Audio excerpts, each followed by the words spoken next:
Whatever you're currently doing, I can assure you that today's episode is going to captivate you.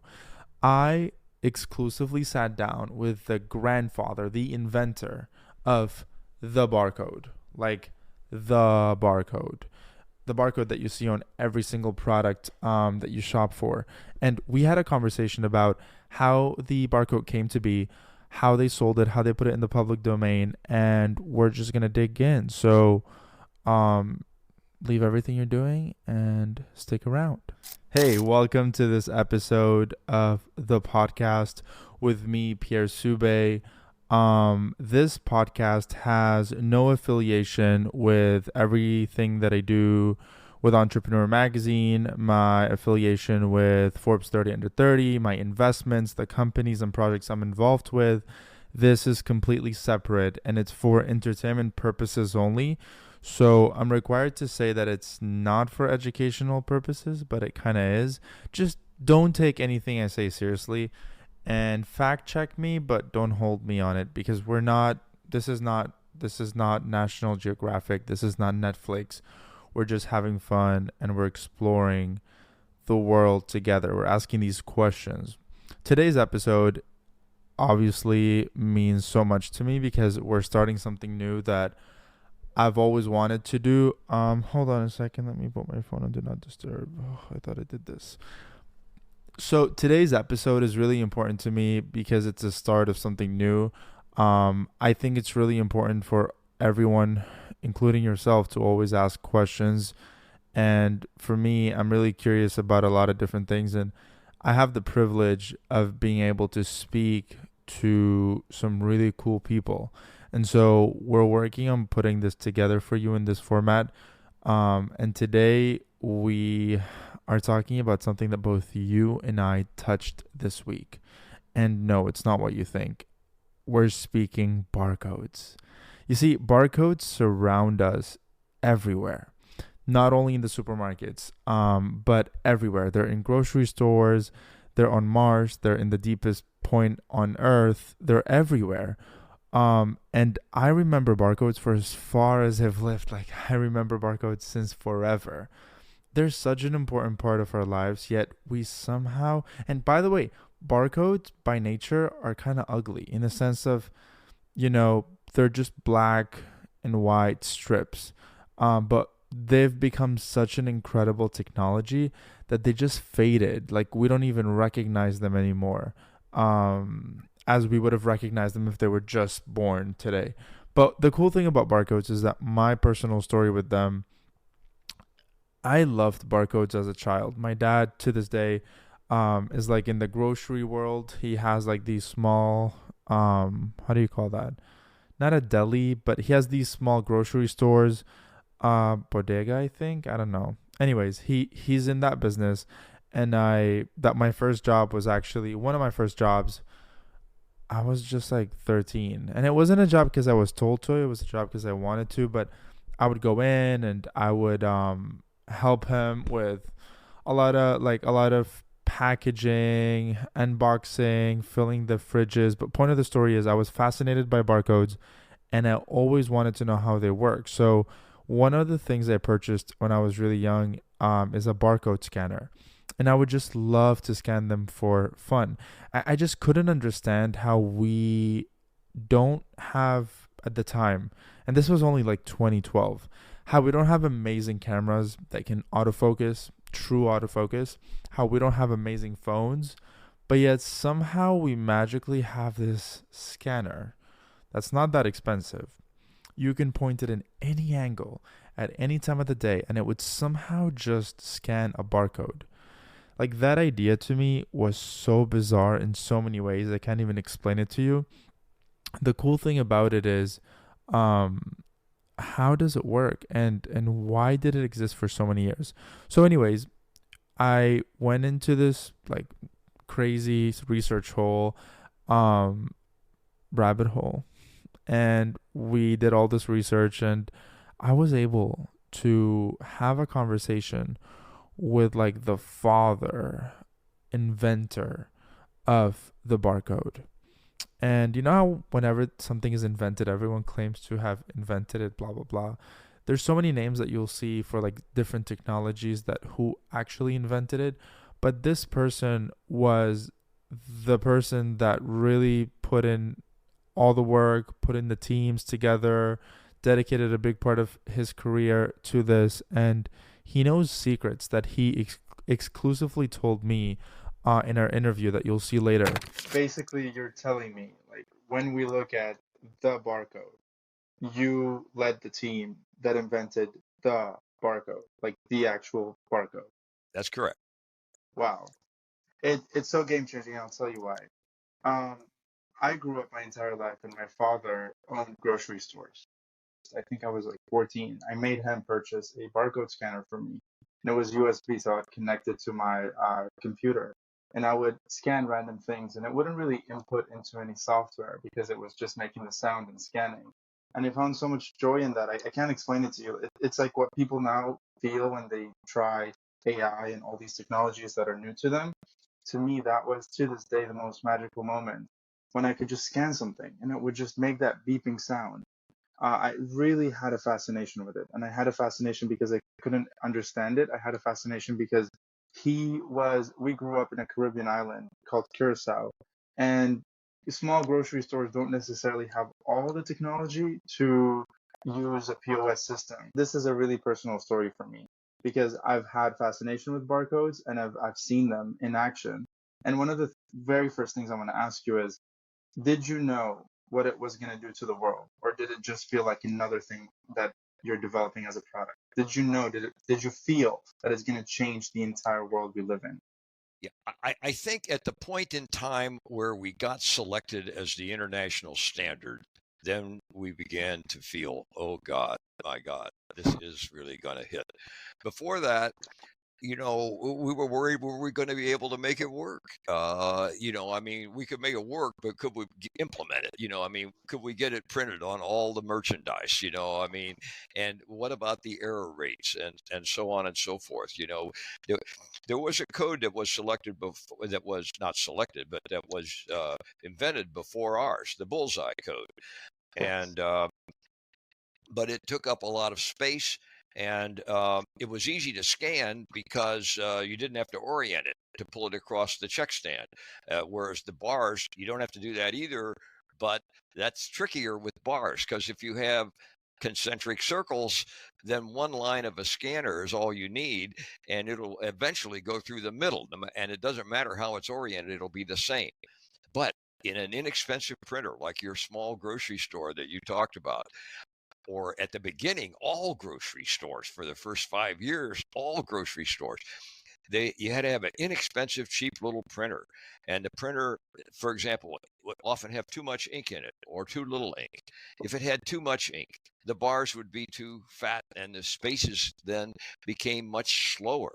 What I truly wanted to know is, why did we need to invent the barcode? So what I didn't know at first is that one of the first original barcodes was actually like a circular barcode of some sort, which actually in theory sounds really good. It's almost like a QR code, but it's in a circle way. So it was designed that you can scan it from any angle and it would work. The problem is, when barcodes were originally invented, they were supposed to help society by being able to identify something, right? I think the true purpose of a barcode is to identify something quickly. You have thousands of products, you have tens of thousands of products in a grocery store, and you need to identify it right away at any setting, at any day, time of the day, and stuff like that. So a circular barcode was one of the first inventions. I'll see if we can throw one here. But the problem is, the first barcode printers, or the first printers or whatever, their ink would leak a lot. And what that means is one small leakage in ink would ruin that whole barcode. Whereas the barcode that we know and love today was invented in a way, after so many different trials and errors, even if it leaks at the end, or even if one part of the line has leaked ink of some sort, it would still scan somewhere else, right? Because the way the barcode is formulated or designed is that even if a part of it is missing or ruined or damaged, you can still scan it. Because in order for a scanner to pick up the identification from a barcode, let's say this is a barcode, we don't need every single line to be scanned. We just need one thin line measuring the distance between each line and the width of each line to therefore give us a number. So when a scanner is scanning a barcode, it picks up a number that then is the identifier in the database. Does that make sense? Is that too complicated? Wait, I need a little break. So today I'm drinking chamomile tea, brought by my favorite mug by Al Fakher, an adult only brand. So really cool people, love them. Let's take a little quick sip. 1 second.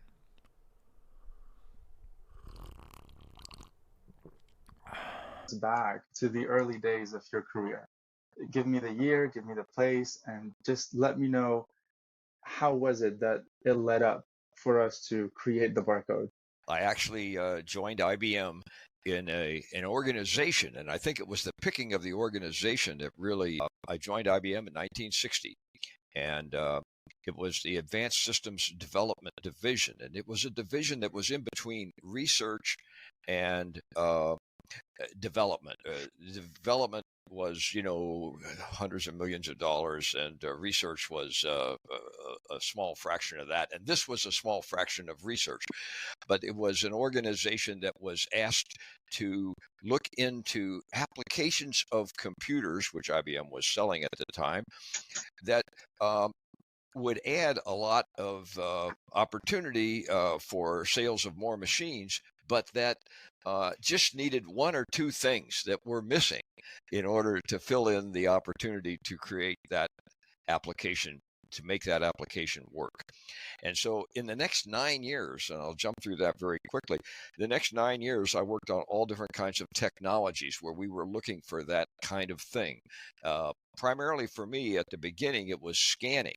I did scanning of micro images on very, very small surfaces like the head of a pin for the CIA, and yet big scanning for General Motors, for automobile engineering drawings, and so on and so forth, and other things related to the human machine interface. And then 9 years later, I was sitting in my office one day, and an executive walked in and said, "Hey, we would like you to pick out and start us in some new business, something we're not doing now. We don't want to go into oil exploration. That's too different. And we don't want to shoot our own children. So you can't just redo another computer, but something peripheral to the computer industry." And I think I got that opportunity perhaps because I was going to the Stanford Grad School of Business at the time, majoring in marketing and so on and so forth. And that was unique. And the other thing is that the president and CEO of IBM at the time, a guy named Frank Carey, he's a very famous guy from the past, it couldn't keep its growth rate going at the same percentage with just computers. Computers weren't big enough, he felt at the time. And so he said to his guys, "Go buy a bunch of companies in Silicon Valley." And they said, no, Frank, you don't seem to understand. Anybody you buy in Silicon Valley in the way of a small startup, they're all going to quit the next morning because they don't want white shirts and red ties and blue suits and black wingtip shoes and all that. And so he said, "Okay, well, I guess you're right. So then find somebody in IBM and paint a red line around them and let them operate differently, more like a startup." And that was what they proposed to me. And I was very fortunate to get that opportunity. And so I looked at, well, first of all, I got a team. I got a young fellow who was very good at marketing and also had a good engineering background, and an experienced, much more experienced than I, a 25-year experienced IBM engineer who knew about everything from engineering to manufacturing and so on. And so we looked at different opportunities. We looked at banking. We looked at things like that. We ended up in point of sale. And we picked point of sale because uh, there was a lot of information around about it. The industry themselves were languishing about the slow checkout lines and the problem of price marking and price remarking and so on. If you remember when you went shopping in those days, you had to reach to the back of the shelf to find a Campbell's soup can, or if you did, you're liable to Right. get it cheaper because it had the oldest price on it, and they were losing money at that. And reordering was a big problem, as supermarkets were often it didn't have the right orders in.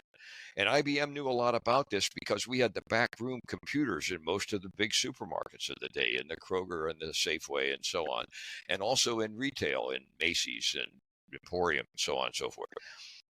So he said, would you like to do this as a startup? And I said, yeah, that's a great thing. So that's how I got started, and we took off. And one of the reasons I was very familiar with NCR, National Cash Register, that they had 95% of the market. I grew up in Dayton, Ohio, went to school there in the shadow of National Cash Register's headquarters, and there's almost 10,000 employees. And, it's for 100 years before that, they had cash registers, big old cast iron cash registers that, you punched on a whole array keyboard, and they had 6 printers in them, and they weighed hundreds and hundreds of pounds, but they weren't very adaptable. And that's what people were using in retailing. And in some supermarkets, they were actually just using simple little adding machines. And we thought, gee, if we could build a real little computer, this was a decade and a half before the PC. If we could build a little itty bitty computer, put it on a check stand, and if we had some scanner, and as I said, I'd been working on scanners for years that could read it, read some kind of an item identification thing, then we could solve a lot of these problems. Okay, back to the barcode. So the invention of the barcode was really interesting because I went in thinking this is going to be an incredible invention that has, it's science and it's technology and it's early 1900s. Actually, let's get the exact date. I literally did the interview, but I'm not a historian, so let's do a quick Google search. So the barcode was invented in 1952. 1952, post World War II, was a time when we obviously needed to identify things. So during my interview with Paul, for his upcoming book, The Barcode, how a team created one of the world's most ubiquitous, whatever that word is, technologies. The crazy thing that I was really, taken back by is that it wasn't just about the technology, and it wasn't just about like, hey, let's create something that's going to change the world. They had to spend a ton of time to convince Microsoft to even fund their research and the team that Paul put together. Then they had to play this game of making it look like they made progress even when they didn't. And what that basically means is they had to make it look like, like we're going somewhere. But they needed to do that to get more funding to actually get somewhere. So it's a really, really funky game. But basically, they wanted, how do you come up with a camera that's able to read a code, again, at any angle, any lighting, any time of the day? Paul told me that they basically had to use laser. The funny thing about the timing of this invention is that it was post World War II, when lasers were known to, take down planes from the sky. So, and like cancerous and blah, blah, blah. So they had to work a lot to actually get the invention to become what it is.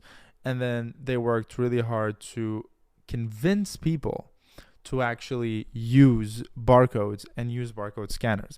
Imagine making an incredible iPhone 18 that's able to scan, do a 3D print of a face. Or imagine the iPhone 18, you can take a picture of your dog and then 3D print that picture. I don't know if that's really technologically advanced, but let's imagine it is. And then instead of just being like, hey guys, buy this phone, it's let's convince people to buy this phone because they're scared to buy this phone. Well, that's how it was for the Barcode. And then 14 different companies were trying to invent codes for the Supermarket Institute. And at the final meeting, actually, an executive of the company that was hired by the Supermarket Institute to pick the code, McKinsey, the big consulting company of the time, they came out and told me that they didn't think that the people in the selection committee could pick our code because IBM was too big, strong company, big blue. They'd be frowned upon socially, politically if they picked their code and so on. And I said, you know what? My team has come up with two little improvements to the code. I'll tell you about them. And even though I didn't have the authority to do this from IBM at the time, I figured, well, they'll go along with it. I said, I'll give you those and you can say you created your own code and we won't claim the rights to those two ideas. And he said, well, I don't know, but I'll try that idea. He turned around, walked back in the room. He came out about 2 hours later and said they bought it. And so if you read, and it's in a copy of it in my book, the original issue of Business Week that described the selection of the code. It showed pictures of all the 7 finalist codes and our code, and you can see it's the same as the one they picked. And they said they didn't pick the IBM code, but they picked this one, and it's exactly the same as our code with one itty-bitty little difference that the scanner can't even tell. And so everything we have working back at the ranch already worked. We were all set to go, and it was a complete success. And IBM loved it. They didn't fire me for giving away that little thing, because you understand the whole thing was put in the public domain. I mean, people didn't want to just randomly put that technology in their daily lives. So Paul had to do that. And then after, they were going to actually like sell it to the National Organization Association of Retail, he even had to do further work to convince them that, like, you know what, you guys don't want the Barcode to be a private invention. Okay, we will even go to the extent of putting it into the public domain. So we're not going to even take credit for inventing the Barcode, just so that it could be so easy to implement that no one company owns it. And it makes sense. You know, when something is in the public domain, the world adapts it quicker. When something is an invention, then there's all these copycats that ruin the technology because now there's all these million barcodes that are not as good. And then we're all competing against each other instead of actually advancing the world. So that's what inventors truly want. Long story short, they were able to get the Barcode into the world and into the public domain, meaning the inventors of the Barcode never actually got real credit for inventing it, and they never got paid for inventing it.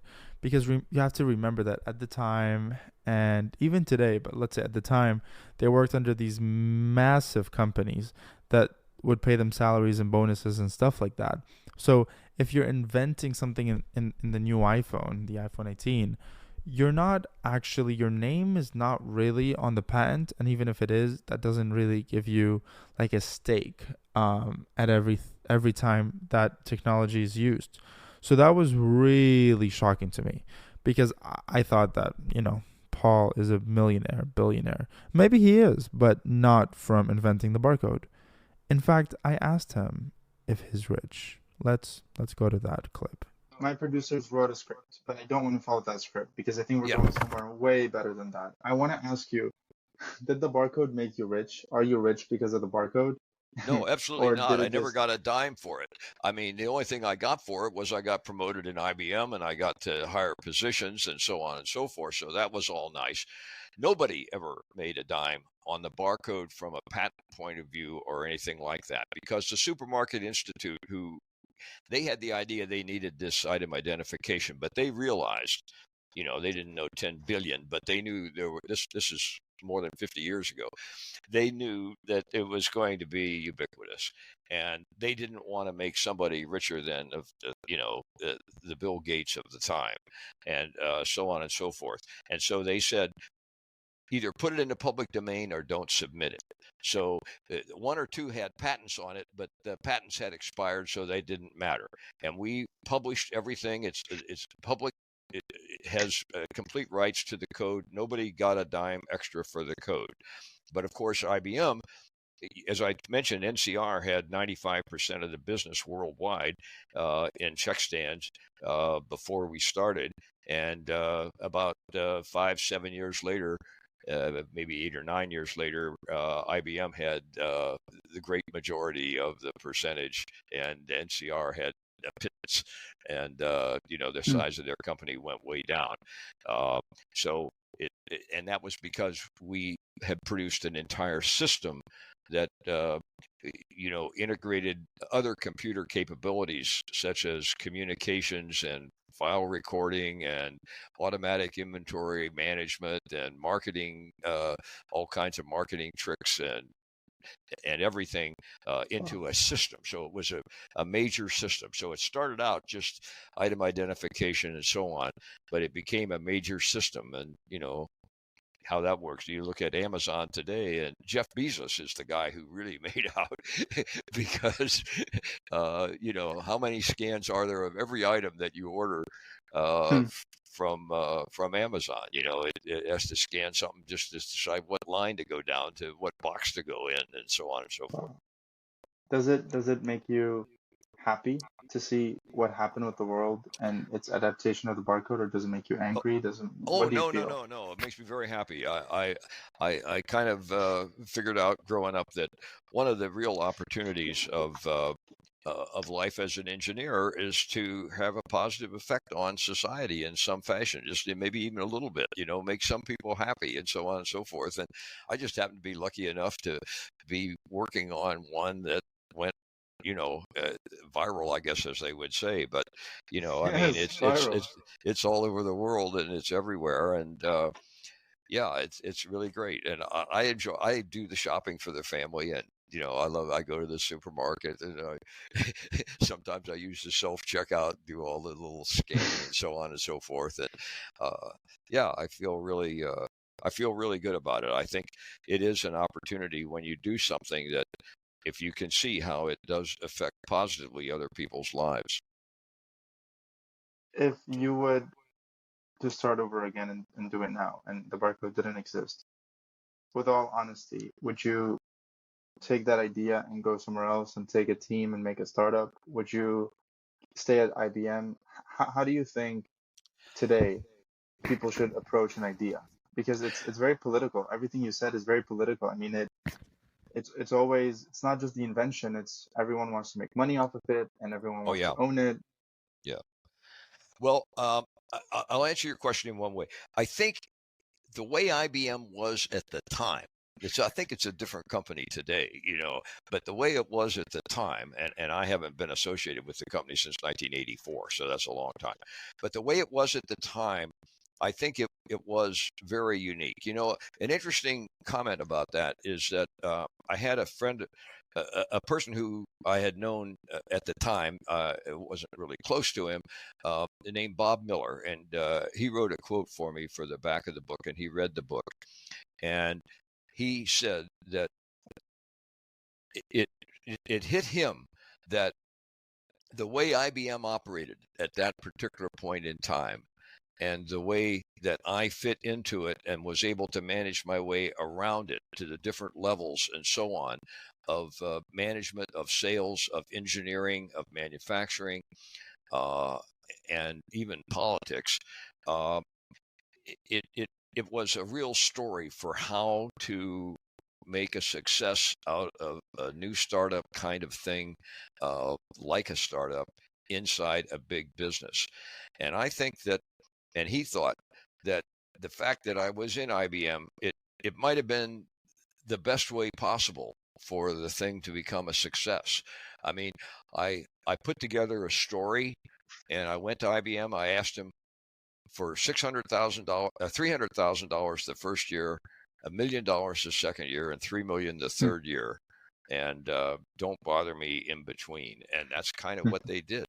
And, those are not big numbers in terms of, starting them in a new business. And The first I hired 6 engineers, and you know, 2 in communications. One was very good with data management, and you know, with coding and so on and so forth. I was a scanning guy, and so on. And that was all we needed. And it was amazing. I had a guy come to my office, well, to review the project, and he had just been appointed president of IBM. I'm sorry, president of the division I was in of IBM, and he was a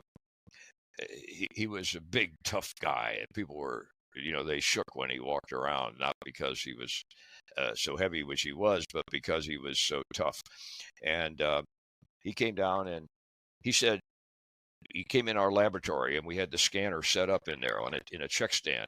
Or we were just starting to build it, and he said, "Wait a minute now, you're going to grab a pack of cigarettes with a barcode on it, or a little box of Wrigley's gum or something, and you're going to pull it across the check stand at 100 inches a second, which is very fast, fast as your hand can move. And you might be spinning it, and it might be off the check stand an inch or two. So depth of focus is a big problem. And you're going to then send that image back. You're going to decode it. You're going to send it back to a computer. You're going to look up the price, the item, all that kind of stuff. You're going to change the inventory. You're going to send it back to this check stand and print out, you know, on a register tape what it was that was bought, what the price of it was, and you're going to do that for 10 check stands. Doing it can tell." He said, "That's the most preposterous idea I've ever heard." And he said, "But you guys have a good reputation, and you know, I'm going to go away for a year, because I know if I reviewed this thing regularly, I'd kill it.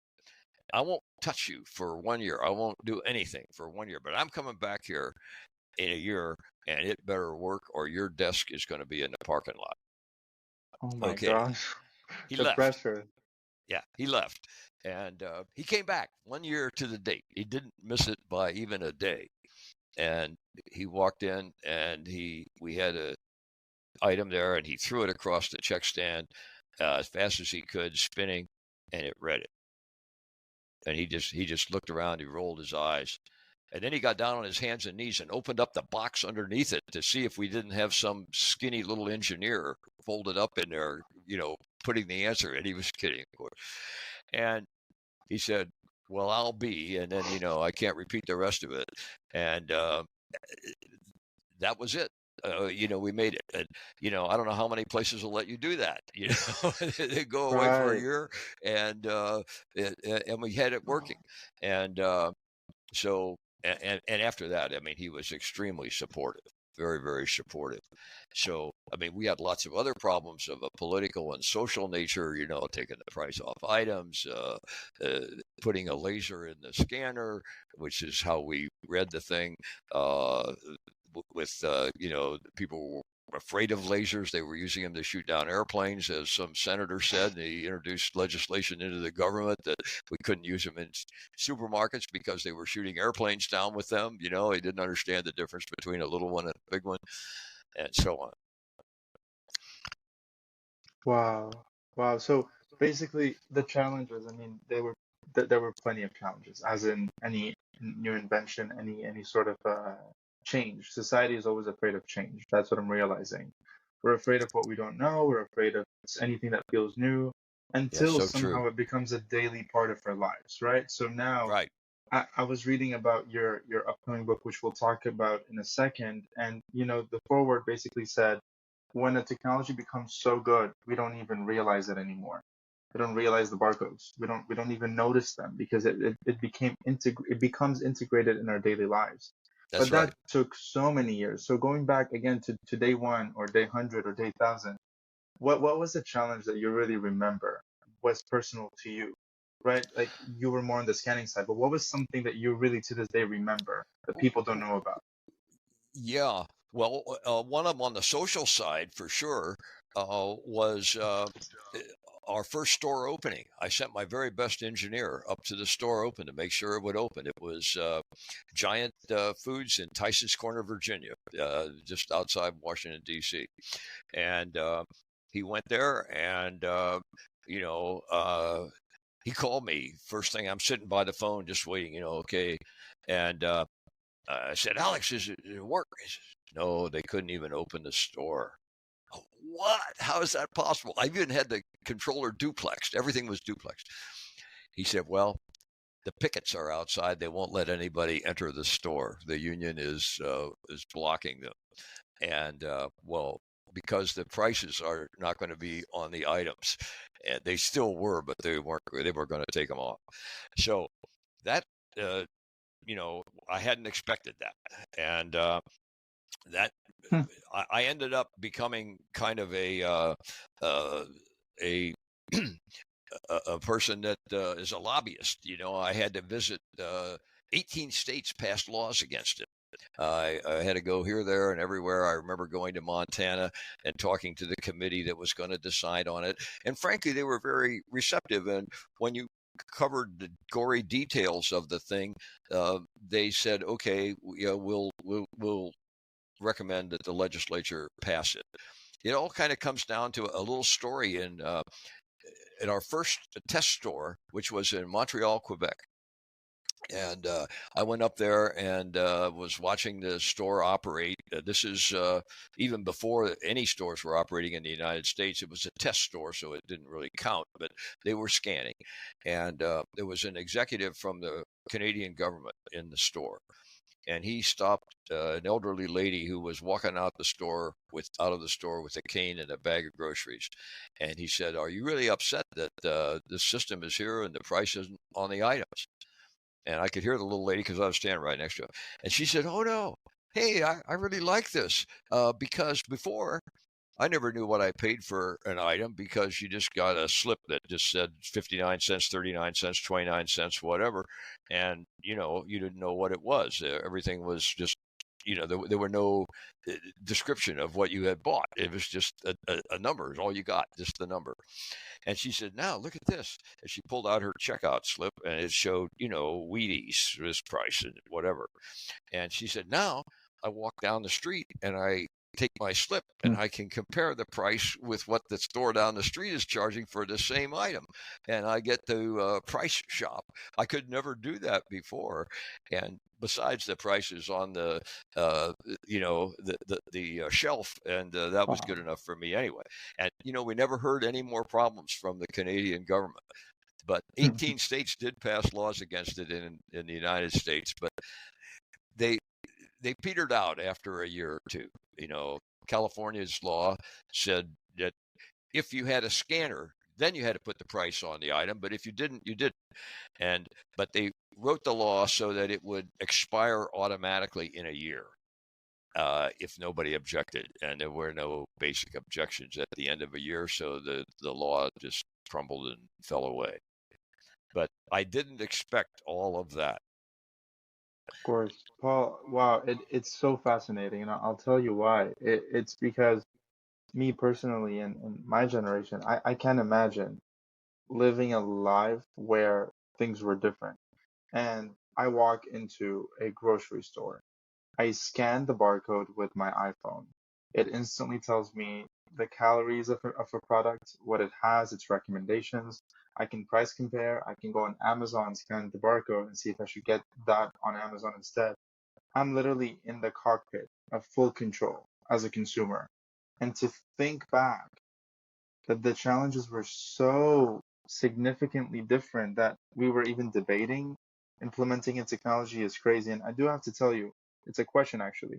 Do you think putting it in the public domain of some sort made it that it was for the good of society rather than becoming more like a vaccine where only one company owns it and then it becomes more of a controversial conversation? Do you think the reason why it was so well adapted was because not necessarily one company owned the rights to it and the royalties to it? Domain. All the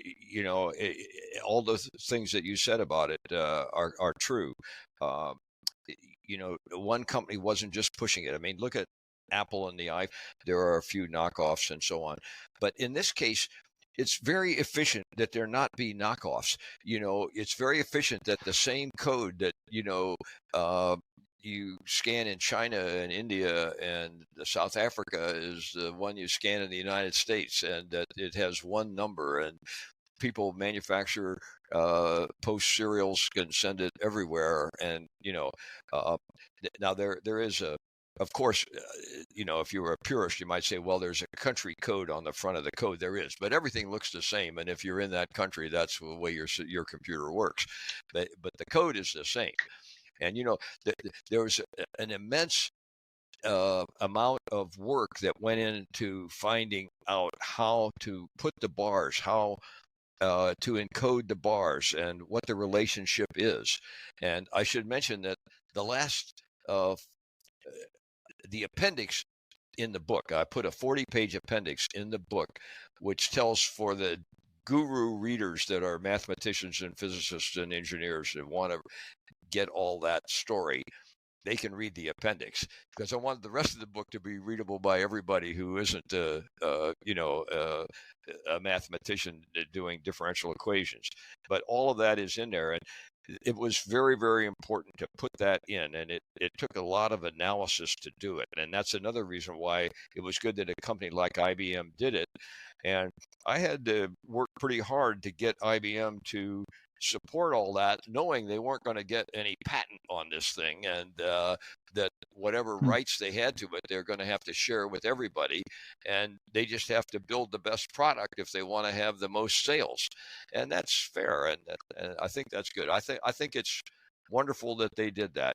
And I should mention that the National Retail Merchants Association used our same code, but in magnetic form on a magnetic stripe. And, the world has changed now as big stores are dying out and COVID has come and so on and so forth. But, a decade ago, if you went to a Macy's store, our code, the exact same code, but it's not visible to your eye because it's magnetic on a little stripe on a piece of paper, just like the one on your credit card. And that's what they scanned, and that's what did all their inventory control, and they were very successful with that for 40 years.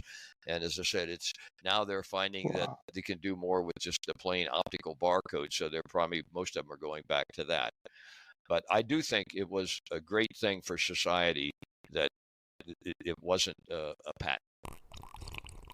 If you guys hate ASMR, I apologize. We're keeping these ASMR takes very short. But the point of the story is that's the barcode. Barcode is really interesting. I hope next time you go to the supermarket and you're looking at it, you really take the time to see what a true miracle it was to create something like this in 1950 something, 1952. Like in that time frame. And how it's been around for so long, and now we use QR codes. And this is not really a conversation about AI and codes. Barcodes are simple, useful, integrated in our daily life, and they're never going to go away. I mean, not anytime soon. We can look at RFID or whatever other ways of scanning that we have, but the goal is an invention has to be simple. It has to work. It has to be reliable. And it has to be in the public domain, supposedly, if you want it to go mainstream. On another note, I would love to speak about, this is so random, but I really want to cover it in today's episode. Can we please cover the crazy thing happening about alien bodies found in Mexico? So like a few days ago, let's pull this up.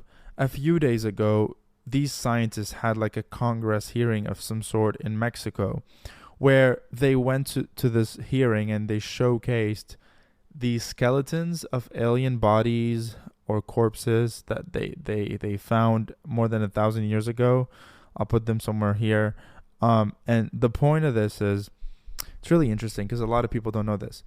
I've looked at the research and I've looked at the evidence. And there's a very high chance that this is completely fabricated. Either that person fabricated it or someone fabricated it and sold it to that person. Because all of us, I mean, we always chase clout in a way. Even scientists want to be the first to invent something or the first to find out about something. to the extent that we'll do crazy things. And before I go further into why this alien corpse is most likely fake or fabricated, I hope it's not, but I know it is, unfortunately, based on what we know so far. You have to go back to the Fiji mermaid, where back in the 1800s, there was this museum in New York that showcased, this mermaid that was half human, half fish. And at the time, people couldn't travel. There was no cell phones. There was no technology. There was no internet, no spread knowledge to this extent. So a lot of people thought it was a mermaid until it wasn't. It was basically just a random fisherman who sewed half a skeleton of a monkey and then the other half was a fish, and sold it to American fishermen like, oh, this is a mermaid body. So the goal of the story is, we've always done this. We always want to be fascinated. And I don't know if this is how we're going to find alien corpses. And we'll speak about this in future episodes. But basically, the Congress hearing in Mexico was much better than the ones in the U.S. because it wasn't just like, oh, trust me, there's aliens. We know of them, but I can't say anything. It was like, hey, we have proof. Here's the body. And it's really cool because this body was preserved in this white substance that preserves it. And supposedly it's over 1,000 years old, this creature of some sort. A deep analysis of its DNA was run, not independently, may I add, just by these scientists. And 30% of its DNA, I don't know what's this, 30% of its DNA is actually unknown, meaning that it's not anything we recognize, which could mean that, it's real. It's tridactyl. Its feet and hands are tridactyl, which means that it has like 3 fingers and 3 toes. Interesting. Its skull shape, structure is really interesting. But it's not until we can somehow get independent researchers to do their thing to actually verify if this is real or not. I mean, for all we know, it could be some random scientist of some sort that brought turtle bones, bird bones, and just put it together into what looks like an alien to us. But it could be fabricated. And that's the end of today's episode. So today we've learned about barcodes, their politics. We had an amazing conversation with Paul McEnroe, the father, the inventor of the barcode. I took you back on a trip to 1950 something. And we basically talked about this random alien body corpse that was found in the Congress hearing in Mexico. And with that, I'm going to wrap today's episode. Thank you so much for sticking around. Remember that none of this is factual until proven to be factual. So we just kind of speculated on some of the subjects that were discussed today. You can follow me on Instagram at Pierre Subeh, PIERRESUBEH. And then please try to subscribe or follow to this podcast wherever you're listening to. Don't leave me a review yet because it's too early to give me a true judgment of my work. Let's do this a few more episodes before you leave me a review. And I'll see you soon. Thanks for stopping by. Enjoy your day. Thanks for watching the podcast by Pierre Subeh. We hope to see you again very soon. For now, remember to feed your chickens.